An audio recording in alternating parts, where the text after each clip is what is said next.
सावित्री शांतपणे खिडकीजवळ बसली होती. समोर ठेवलेला चहाचा कप केव्हाच थंड झाला होता. कालपर्यंत या घरात बोलणं, गप्पा, नातवंड्याच्या खेळण्याचा पसारा आणि स्वयंपाकघरातून येणारा चविष्ट अन्नाचा सुगंध दरवळत होता.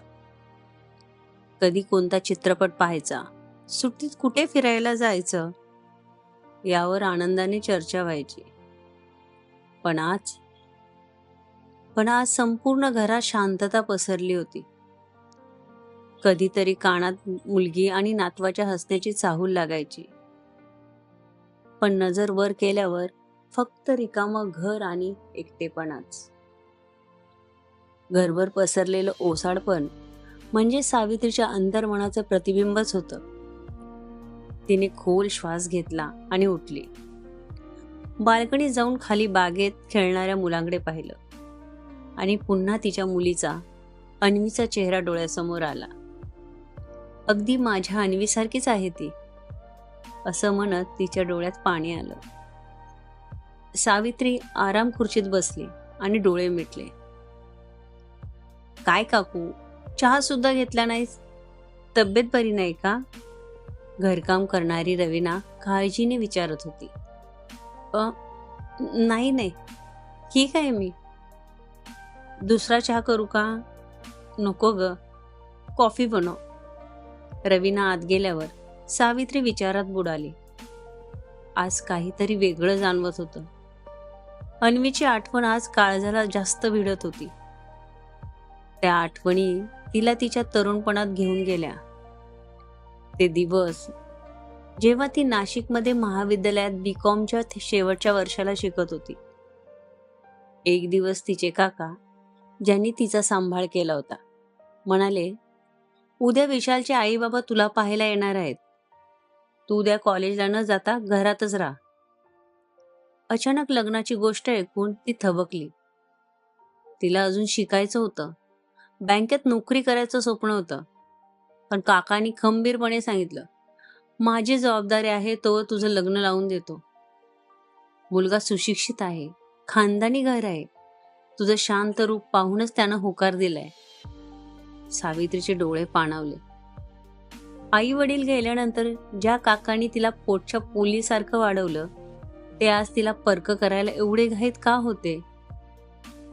कदाचित त्यांना वाटत असावं की एका मुलीची जबाबदारी वेळेत पार पाडलेली बरी. त्या घाईत तिचं लग्न झालं. विशाल दिसायला देखणा, कॉर्पोरेटमध्ये कामाला असलेला. सावित्रीला सुरुवातीला खूप आवडला. तिला वाटलं आता नवं आयुष्य सुखाचं होईल. पण हळूहळू मुखवटा उतरू लागला. लग्नानंतरचे काही महिने स्वप्नवत गेले. विशाल तिच्या आयुष्याचा केंद्रबिंदू झाला. पण नंतर लक्षात आलं की तो कमालीचा संशयी, हट्टी आणि स्वतःच्या अहंकारापुढे कोणालाच न मानणारा माणूस होता. बोलणं म्हणजे फक्त अपमान, सल्ला दिला तर टोमणा आणि प्रेमाच्या नावाखाली एक मानसिक गुलामी. सावित्रीने खूप प्रयत्न केले. सासरच्या लोकांशी जुळवून घेण्याचा प्रयत्न केला, पण विशाल बदलायला तयार नव्हता. सासरचं वातावरण दिवसेंदिवस घुसमटल्यासारखं वाटू लागलं. घराचे नियम कडक होते आणि शब्दाला तिला तोललं जायचं. ती मात्र काहीच न बोलता उशीवर डोकं ठेवून शांतपणे रडत झोपायची. लग्न होऊन 5 वर्ष झाली, पण तिच्या कुशीत मूल आलं नाही. डॉक्टर म्हणाले दोन्ही रिपोर्ट नॉर्मल आहेत. पण विशालला नेहमीच तीच अपूर्ण वाटत असे. तो तिला शब्दांनी घायाळ करण्याची एकही संधी सोडत नसे.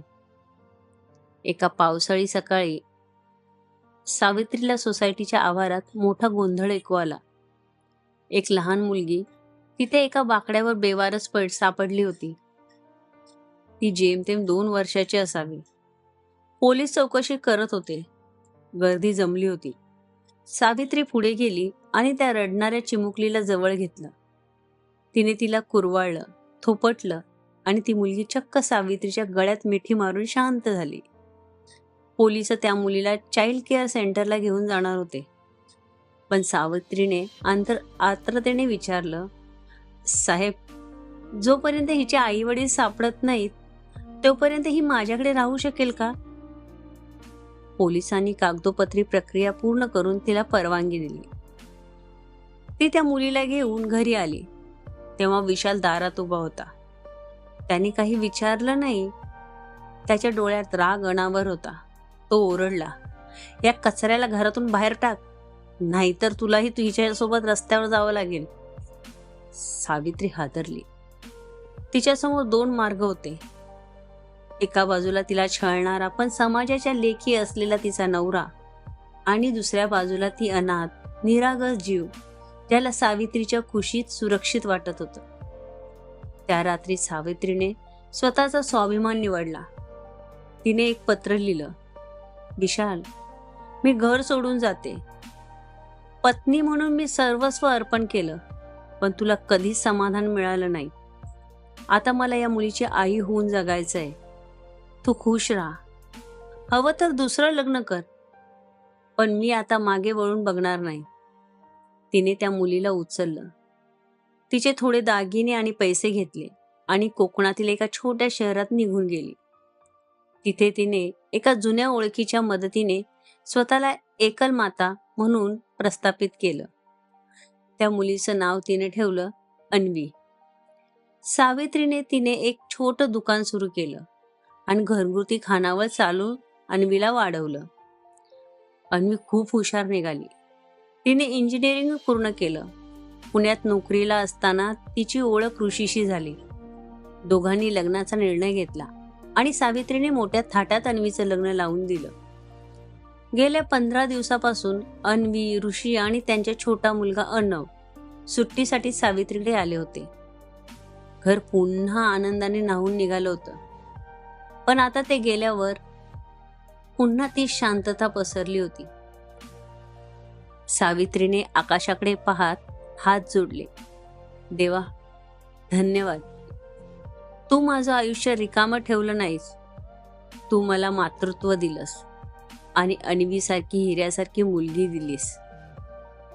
माझं जगणं आता सार्थकी लागले. तिच्या ओठावर एक तृप्तीचं हसू उमटलं. डोळ्यात समाधानाचे अश्रू चमकले. तिने फोन उचलला आणि अन्वीचा नंबर डायल केला. मनात एकच विचार होता, पत्नी म्हणून हरले असेल तरी एक आई म्हणून आज मी नक्की जिंकले आहे.